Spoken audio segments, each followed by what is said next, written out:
on the track, boys.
What is going on here?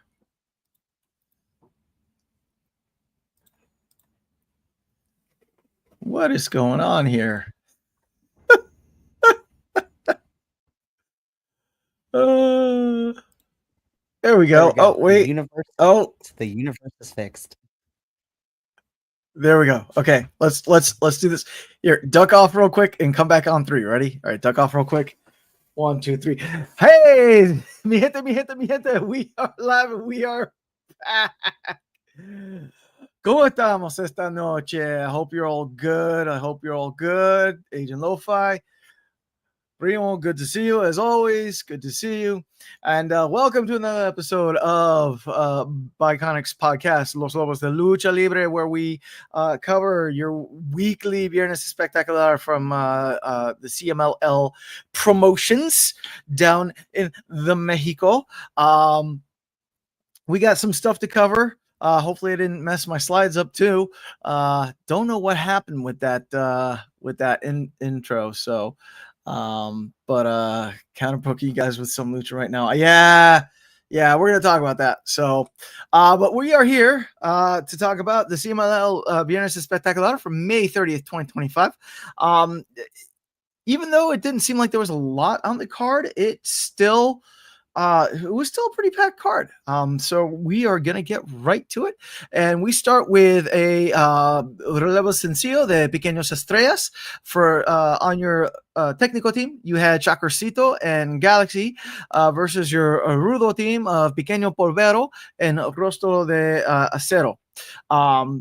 To not to jump the shark, but we got a Triunfo Técnicos in this one. I thought it was your standard Pequeños Estrellas match. That doesn't mean it was a bad match. It was what I expected from the Pequeños Estrellas, especially out of the likes of Chacarcito and Galaxy. They went out, they did the thing, had a lot of good stuff to get the crowd going. It was a good match. What did you think, Mikey? I mean, I kind of have to agree with you, El Buntador. I think that this was a standard bout, which actually is not really a bad thing, honestly, especially when it gets to, our specific division here. For me, at least, it's been a hot minute since I've seen Jacarcito, as well as, Galaxy. I mean, this was a standard opener. I thought this was a lot of fun. And, I will say, though, maybe it's because I haven't seen Galaxy in a little bit, but I was like, you know what? I think he did some newer stuff. Then again, Yeah. I honestly don't know how many. I honestly don't know when was the last time I saw him, but I was like, you know what? I feel like this is one of the stronger performances from him. But again, this is a standard opener. Still a lot of fun for me. Yep. And Agent Lo-Fi is in agreement with us. It was a pretty standard opener. Galaxy definitely had a good showing. I think he was in his red gear too that night, right, Mikey? He was in his red. I'm thinking, yes. Yes. Okay. Yeah. So I watched so much wrestling this weekend. It's ridiculous. Speaking the truth. So as I said, we get our technicals get the triumph in this one. Chacarcito and Galaxy getting the win. Moving to the next slobber knocker that I think most of the crowd was waiting for. Que Monito versus Que Malito. Mano a mano de microestrellas. And I am impressed with these two and how long they went and the story that they told. It was a very good match. We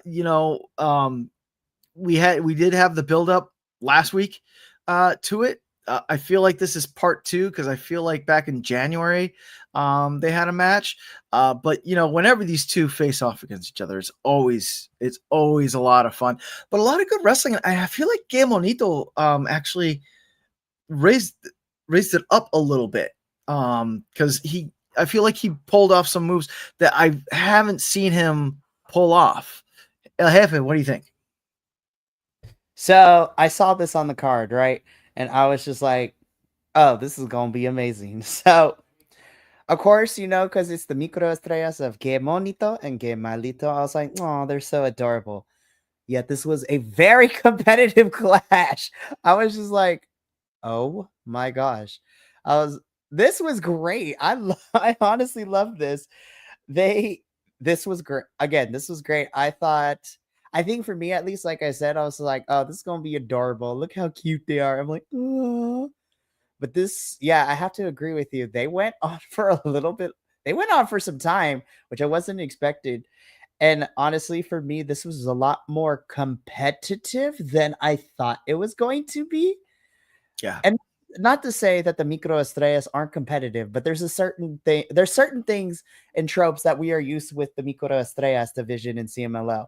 This is like they're tiny, They're adorable little mascot characters fighting. It's adorable to watch.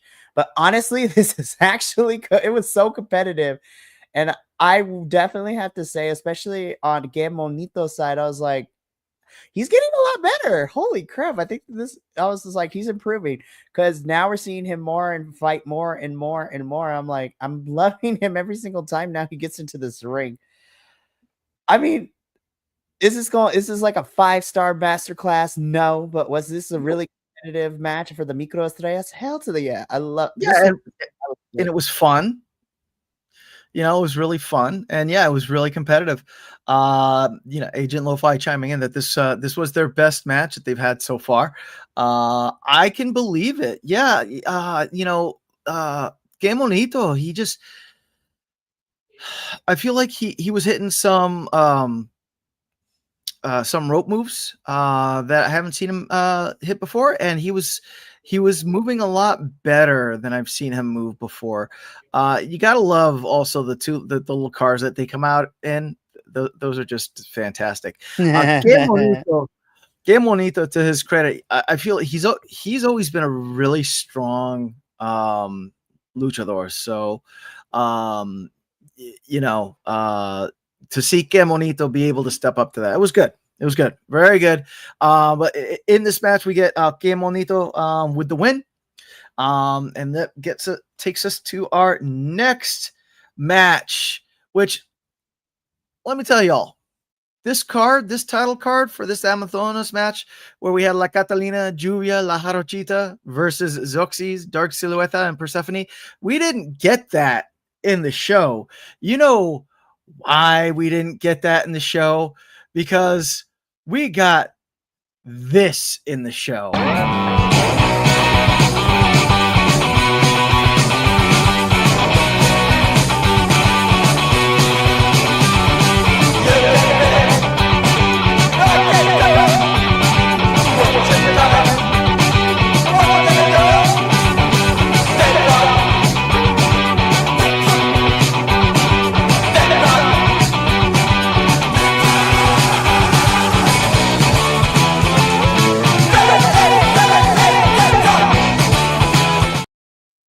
Yeah, so they didn't even give enough time for the title card to show up. They just went straight at it on the ramp. It literally is the embodiment of the gorgeous. Girls are fighting. Yo. Los Amazonas son peleando. Yo, when La Catalina came down, Persephone was like, forget. And she just, all she needed to do was take her earrings off. And I was like, that's it. Listen, you know that is some cholita shit right there. Sorry. She's like, okay, we about to fight. Hold my earrings, girl. We gonna fight. Yeah. And it was also just so comical that like she started doing her dance. Yes. And then like slowly just couldn't and went to it. Yeah. So the Amazonas again on your Rudo team of Zoxys, Dark Silueta, and Persephone. Dark Silueta and Zoxys making up Las Infernales versus the team of the Técnica team of La Catalina, Lluvia, and La Jarochita. Lluvia and La Jarochita is Los Chicas Indonables. We get the Rudas, I should say. They come out with a win. A very solid win, might I add. They just like really threw down. It was pretty brutal. Jefe, what do you think? I love this just so freaking much. Again, like this was great from all angles from the beginning to the match itself. I thought this was a pretty good like 3-on-3 Amazonas match, especially from all 6 of these individuals from here. We say this every single week we get any Amazonas action, but this definitely was a strong showing for the Amazonas division, especially when you have a lot of the heavy hitters in this one, which was fantastic. Zuxis and Dark Silueta are just like pulling hair, fighting girls. Persephone continues to show why she is a force to be reckoned with and why she's become one of the pillars for the Amazonas division because Persephone gets sent to the US. She got sent to Japan earlier this year to compete in Wrestle Dynasty. And so this was also a good mixture too of some of your, I don't want to say newer because these Amazonas have been here for around for a little bit, but some of the more seasoned vets and the stronger performers mixing it up with your newer folks that have gotten over as well. Also, I cannot not give flowers to La Catalina. Homegirl is busy and blessed and booked because she's here and she is wrestling almost every week on Ring of Honor too, which is nuts to watch her do that. Right. Agent Lo-Fi chiming in. Proper good match from this group. The women really, they really have the past few shows. The Amazonas have really been stepping it up. And Persephone. I mean, you know that we're Persephone stands here. So I can't wait for it. Wait for it. Yeah. Reina de nuestros corazones, Persephone. That's right. We stand here for Persephone. So, but yeah, it was a really great, brutal match. At the end, we get Las Infernales calling out Las Chicas Indonables for their tag team belts, which sets up a little something for this upcoming Viernes Espectacular, but we'll get to that later. Triunfo Rulas. Rulas get the win. Also, shout out to these abuelas in the front row that the camera cut to. Las abuelitas. That's what I'm talking about. That's what I'm talking about, man. I kid you not, that was my grandma when she was alive, when she said she would watch Lucha Libre every week. And that's why during the COVID pandemic, she was my wrestling buddy, as everybody here at BC WrestlePod knows the story. But listen, yes, we love watching women, especially be fans of wrestling, but there's just something about those abuelitas being Lucha Libre fans, man. They're a whole different breed and a whole different level of it. Yeah. So good on them. Good on them. So if you like what you're watching, if you like the wrestling, if you like what you're watching and you like the wrestling, then you should come check us out on the interwebs. That's right. You can find the Biconics podcast on the interwebs. Find us on the following social medias. We are on Instagram, Threads, YouTube, Twitch, and Blue Sky, all at BC WrestlePod. If you like, if you want to support us, we have merch over at bcwrestlepodspring.fourthwall.com. We do have a special edition summer line. Yes, we do. For Pride Month and more. We have our Pride edition stuff. So we definitely do. Check that out. And the important thing with that too is that everything sold within that We Grapple with Pride collection will be donated to Point of Pride, which is a charity organization that offers assistance to trans health as well as gender affirming care as well. So something that we wholeheartedly believe in here at BC WrestlePod. So again, all proceeds of this special Pride collection will be donated to Point of Pride. Yep. And also, if you want to throw us some pennies and buy me coffee, I need more coffee.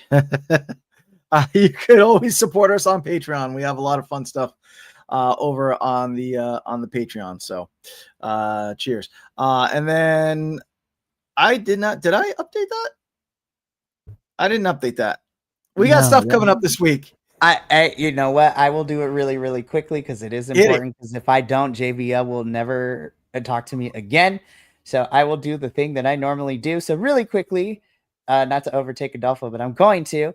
Tomorrow evening, you can catch myself leading a group of gremlins for our Mystery Wrestling 16 review. So myself, JVL, and 2 mystery guests will be appearing. It's about to be chaotic AF. It's going to be crazy. On Friday, I will be rocking a solo review for TNA as we are literally at the next pay-per-view of Against All Odds. So I will talk about the go-home show and go over everybody's predictions for that. And then this weekend is the stacked one. Well, I'll have my boots to the ground for WWE Worlds Collide and Money in the Bank in Los Angeles this Saturday. Andrew and Adolfo, our friend, will be doing a live watch along for GCW's Tournament of Survival 10. That is at 2 p.m. Pacific, 5 p.m. Eastern.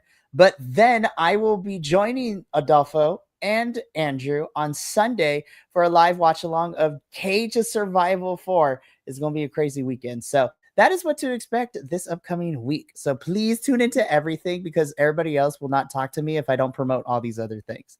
But I also enjoy all these things. So back to the action of CMLL. Right. And as Agent Lo-Fi pointed out, if you don't have a feisty grandma at your Lucha show, it ain't a Lucha show. So Facts. Next, my match of the night. Oh, this is so good. This was so good. The collective century of wrestling experience in the ring is just fantastic. So on our technical side, we have Atlantis, Blue Panther in El Pantera versus the Rudo team of Stuka Jr., El Felino, and Virus. This was a relevo australiano. The Rudo team came out with the first pinfall, and then the technical team just decided to steamroll the Rudos and get the second and the third pinfall. El Jefe, what'd you think of this match? The elder statesman of CMLL going at it. Look, I knew this was going to be great because you literally had a veteran showcase that featured, technical masters like Blue Panther, also Vitos. This was, to me, this screamed like this was a match that was fantastic for fans of that more classic lucha mat work that we see from our elder statesmen and the, storytelling as you can as well. Again, I say this every time. Anytime you get to these elder statesmen involved in any of these matches, they just remind us of why CMLL has been around for almost a whole entire century at this point. So it just goes to show like the roots that run deep in CMLL, that they're not here for a nostalgia pop. They are literally putting on a wrestling clinic every single time they get into the ring. And yes, Agent Lo-Fi, I 100% agree. Blue Panther is stupid over right now, and I wouldn't have it any other way. Right. Yo, I do got to shout out to Virus. I mean, as always, he is such a ring tactician. I love when he gets out there because he's one of those wrestlers that you can put him with anyone, and it will be a good match. I mean, everyone in this ring was a caliber, so like that's what you got. But just seeing Vitas work, it was just fantastic. And El Felino, the fastest man in Lucha Libre, like, he's my boy still got speed. Don't let that don't let those years fool you. He still has speed on him. So that was really cool. And yeah, Blue Panther's so stupid over right now. It's so cool to see. It's really cool to see. So moving on, we get to our semifinal event of the night, which was a relevo australiano, best 2 out of 3 falls, where we had our technical team of Místico, Atlantis Jr., and Neon, 2/3 of Sky Team, facing off against the Rudo team of Volador Jr., Barbo Campanario, and Difunto. I'm kind of sad that Difunto wasn't with El Gallon Fantasma, but it is what it is.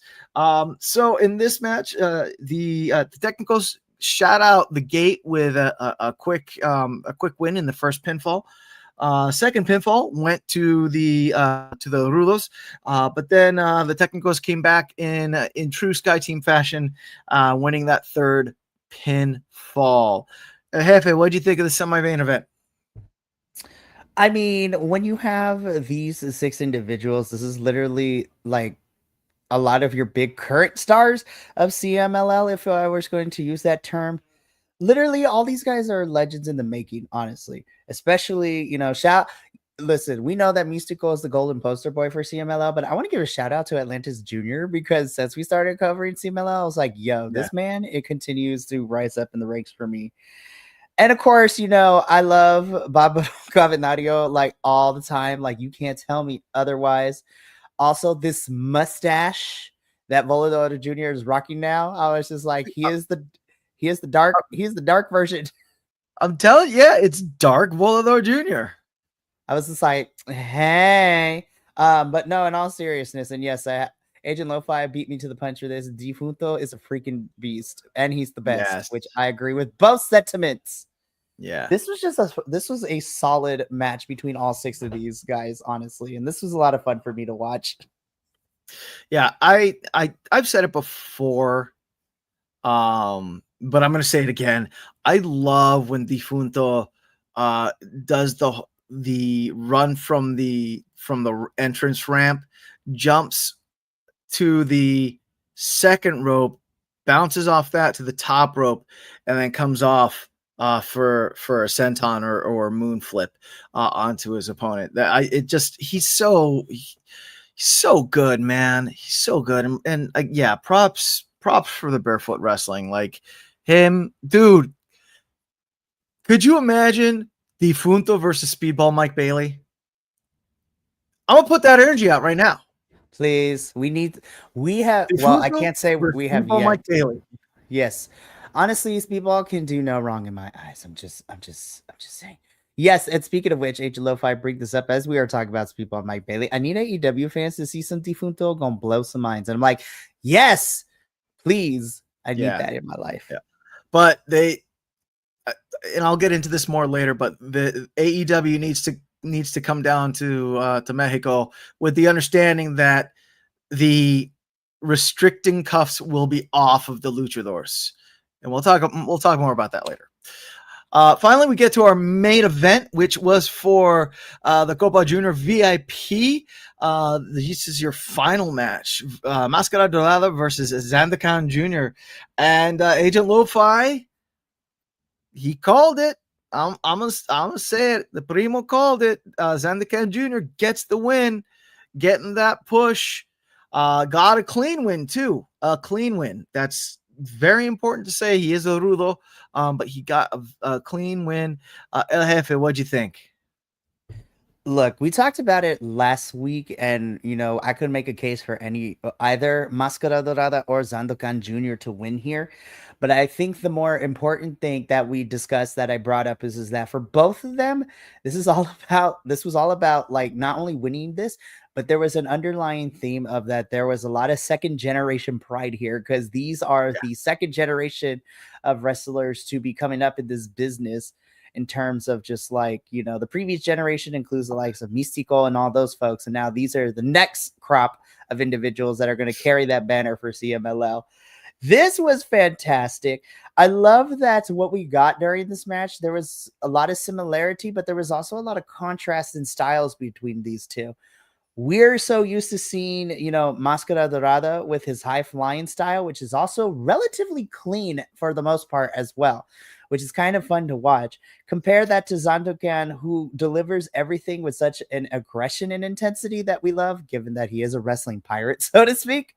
Mm-hmm. I think that this, Copa Junior like final match, the VIP final, I think for me at least, and this is why I think this was my favorite match of the entire card for Viernes Espectacular, is because to me, this match was a showcase that showed what the future of not just Lucha Libre in general, but what the next maybe couple of years for CMLL is going to look like, as I truly believe that these two, as well as a couple of their constituents, both in the men's and Amazonas division, are going to be carrying what CMLL looks like in the next couple of years.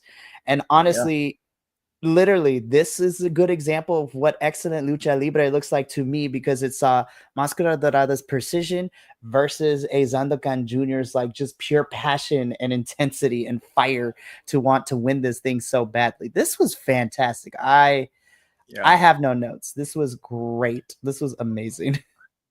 Now this is interesting. And maybe it's because we've watched so much wrestling, and I have seen so many turnbuckles being uncovered in the last like 2 weeks. But the play with the turnbuckle stuff was you don't see in CMLL like ever. That's come to think of it, yeah. In the past year of watching CMLL, we don't. I can't remember anyone taking off the turnbuckle pad and doing that whole bit. So the nice thing about that bit with this match is that it wasn't the match.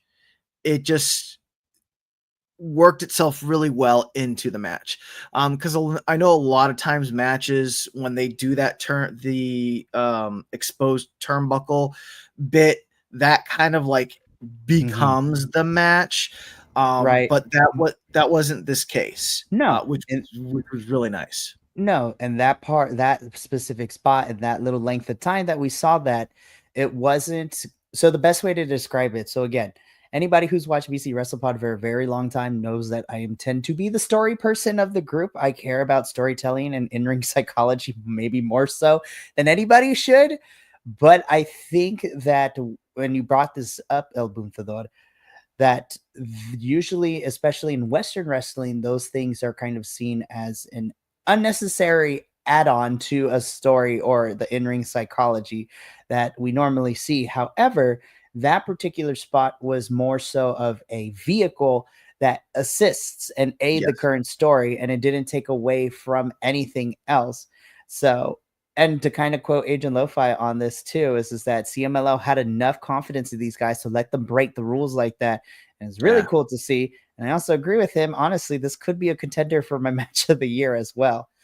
All these tournament finals have been so dang good all the time. So I don't know which tournament final I want to, consider putting in my top 10 and then narrowing it down to my top 3. But this was fantastic for me. I love this so much. Yeah, this was. I actually want to go back and rewatch this one, just because it was good, and I felt like it had the time it needed to cook. But like when it was over, I was like, oh man, I want to see that again. And that's when it was a good match. So, and that brings us to the end of this past Viernes Espectacular. But this Friday, este viernes, in the upcoming Viernes Espectacular, we got a packed card. So starting off, we're going to be having a match relámpago where we have Blue Shark versus Troglodita, two luchadors who I haven't seen, but have been around for a little bit. Fact check, Agent Lo-Fi. After that, we're going to get Stigma, Shelhua, and Arcalis versus Okamura, Yutani, and Infarto. Utani is back. I'm so excited. Excited for that.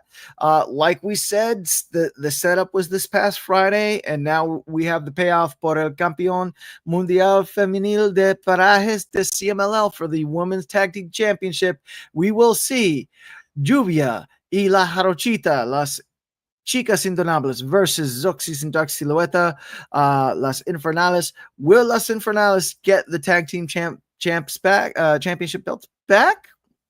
We'll find out. Tragolita was in the Escuelo Torneo out of there we go. I was gonna say, I was like, that name looks familiar because we saw him participate in the Escuela Torneo this year. Yep. Thank you. Lots of head injuries, so that helps. Thank you. So in evento especial and relevo increíbles, we have Titan, Magnus, and Rugido versus Templario, Bárbaro Cavernario, y Valiente. Very interesting shake up there. Yep, Titan coming back from Japan after his stint in Best of the Super Juniors. Check out that review. Yep. And getting us warmed up for that whole Los Ingonables de Japón versus United Empire. So I'm so excited. another great elder statesman match. We have Atlantis and Blue Panther really turning into quite the tag team, Atlantis and Blue Panther, versus Ultimo Guerrero and his brother Gran Guerrero. So that's going to be very interesting. And then in our main event, we will have Místico, Atlantis Jr. and Esfinge versus Volador Jr., Hechicero, and Angel de Oro. They updated Volador's render here, and it's so good. yeah. It is now Dark Volador Jr. So, and that is the match. Yeah, that's right. That's right. They got to start building up for that Fantastica Mania. 2 weeks, y'all. 2 weeks. 2 weeks. Crazy. 2 weeks. So now I'm gonna pass it off to El Jefe to give us that news. De las noticias.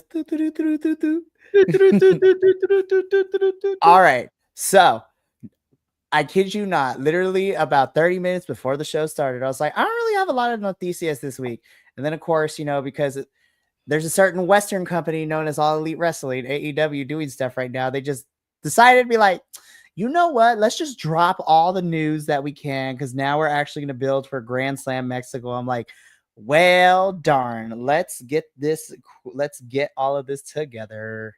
So here's my noticias for this week. So I am going to be talking about this for a little bit. So let's just get into it. So we had a lot of CMLL action in All Elite Wrestling AEW this week. So the first one that I do want to talk about, though, is that this past week on the Saturday, May 31st, we had a AEW International Championship 4-way qualifying match. For the winner will move on into a fatal 4-way to face Kenneth Omega and two other participants for the International Championship. And this was the main event of this past Saturday's collision: Máscara Dorada versus the Alchemist of CMLL and Hechicero. This is a really great match. The only downside is that it was only 12 minutes because we were running out of time. But still, these two were great. Máscara Dorada would end up winning this match and moving on to Fyter Fest, which is still currently airing, because Fyter Fest is 4 hours tonight. It's literally the length of a whole pay-per-view. Because why not? Honestly, fine with me.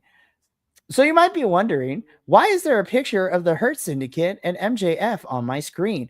Well, MJF dropped some bombs literally on Fyter Fest tonight, and he outright called Místico out. And it seems that Grand Slam Mexico, we are getting Maxwell Jacob Freeman versus Místico.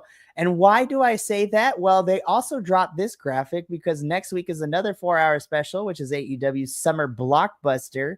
And this man is returning to All Elite Wrestling. So Místico will be appearing at Summer Blockbuster next week. Wow. To probably continue to set that up for Grand Slam Mexico. And I'm like, Lord have mercy. This is going to be interesting to see. But yeah. Wow. This render of Místico, though, is fantastic. Yeah. Yes. Good job, man. Art team. Good job, art team. Yes. Good job, art team. So, because this is a 4-hour show, before we started with Los Lobos de la Lucha tonight, we had our main event of the first half, which was the International Championship 4-way. So Kenny Omega defending his International Championship against Máscara Dorada, Claudio Castagnoli, and my baby daddy, Brody King. I will fight Adolfo on this, but that's my man. But in all seriousness, though, oh, absolutely. Yes, Agent Lo-Fi. Yes, the promo package they put together was amazing. This match, I still need to watch it, but I do have some results out here. Kenny does walk away, still your international champion. But this was really cool to see Máscara Dorada in this kind of position. This was, according to the internet, this was positively reviewed. I can't wait to watch it after we're done here. But I also got some more news that kind of kicked things off for the second half. Hechicero is now aligning himself with the Don Callis family. So him, Kyle Fletcher, and Konosuke Takeshita later in Fighter Fest will have a match against our Ring of Honor World Champion Bandito, who will be teaming up with not the Outrunners, but for this episode, they are now known as Los Outrunners as well. Wow. That's So awesome. yes, I cannot wait. Oh, it's going to be so good. But this is yet to have happened yet as the time of this recording on Fighter Fest. We are also getting FTR versus Atlantis Jr. and Templario. Something tells me this won't be the last interaction that these two teams have, because I'm pretty sure FTR will probably make their way to Grand Slam Mexico in some capacity. Indeed. FTR, can we get FTR versus Blue Panther and Atlantis Senior? Because that would be a match I would actually die to pay to see. Yo, that would be hot. Give I'm me digging it. Give me. Digging that. Yeah, exactly. Because that's funny, because Etchy is teaming against them on 6/17.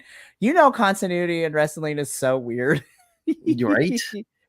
But honestly, it is. I cannot wait. I can't wait because there's a lot of good lucha stuff on Fighter Fest and so things like that.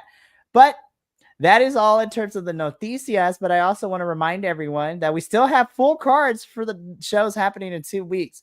And I have confirmed it. El Jefe here has signed it into full effect.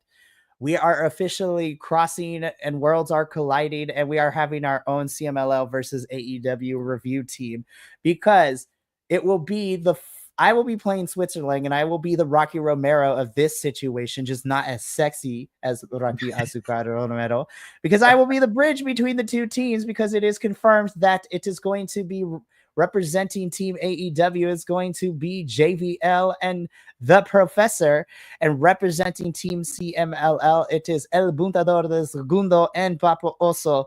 So the 5 of us will be reviewing Grand Slam Mexico, as well as that Tuesday AEW versus, well, we'll see about the Tuesday AEW versus ROH show, because, you know, things and schedules are working out, but we will be reviewing that plus the Grand Slam Mexico show together. And then the following Wednesday, we will be doing the Fantastica Mania review, just CMLL. Yes, that is my hope too, is that CMLL sweeps. That's the only outcome I will accept. I had touched about this earlier, and I'm gonna go into it now. And we've talked about this before, where it seems like whenever AEW comes down or whenever CMLL talent goes up, it always seems like they put restricting binders on the luchadors and like tell them, hey, slow down to like 3/4 speed. Don't go at full speed.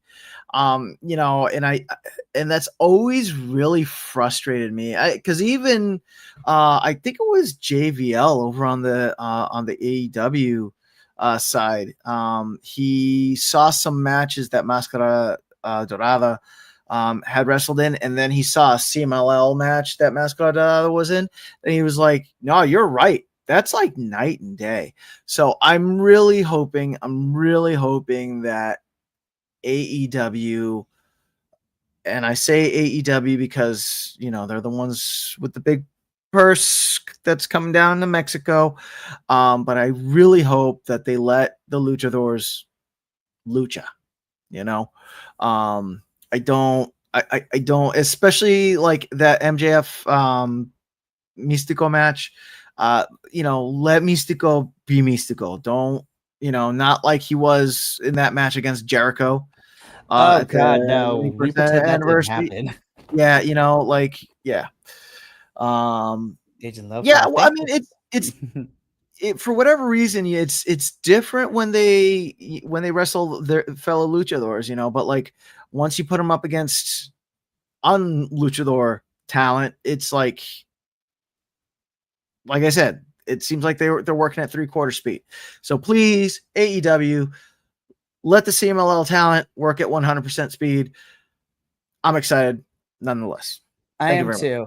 And I think they're slowly probably figuring out who would best work well against to allow those luchadors to go full lucha libre.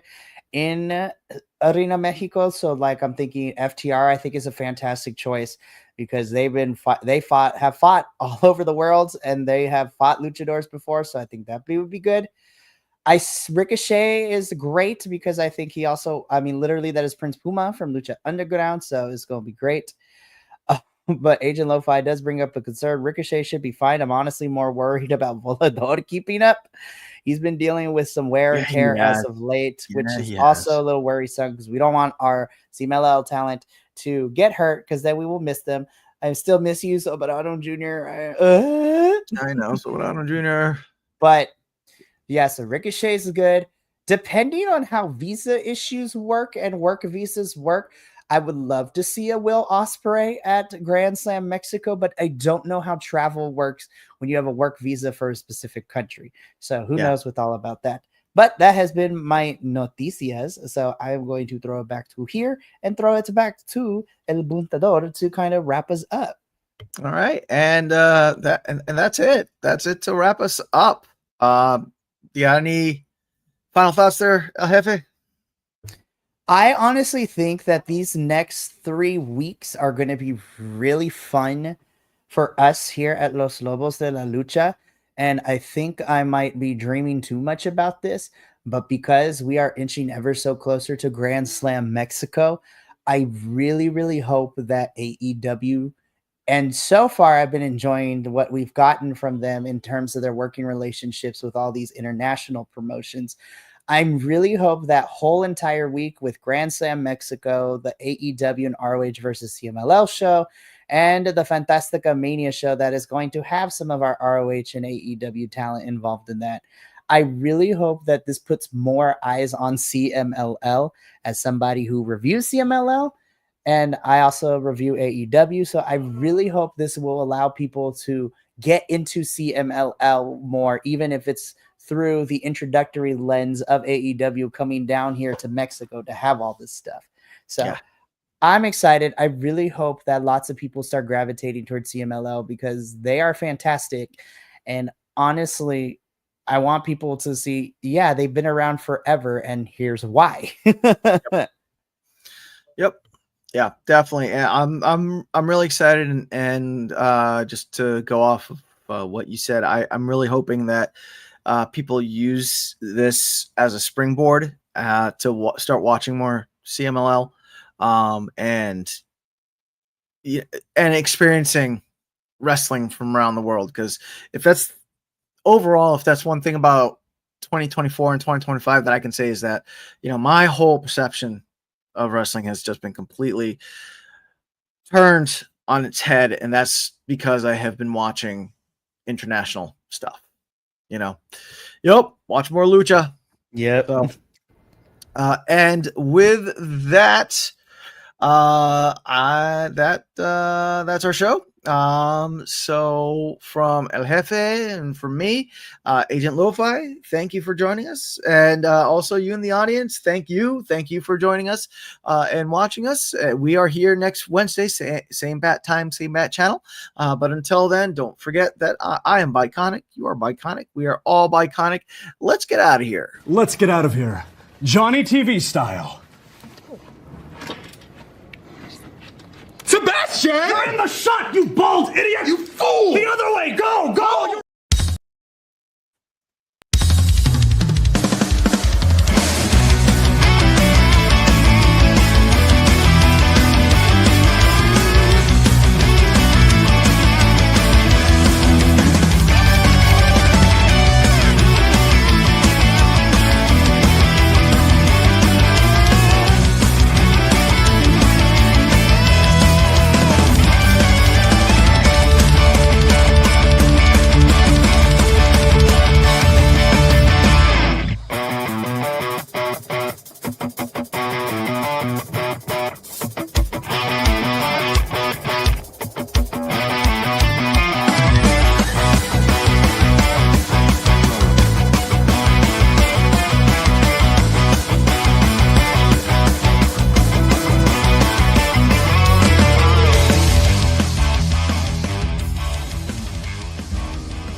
Me tiene loco en la cabeza cuando me tocas. Siento que todo está bien, pero en verdad yo no sé si tú lo sientes también. Entonces quiero saber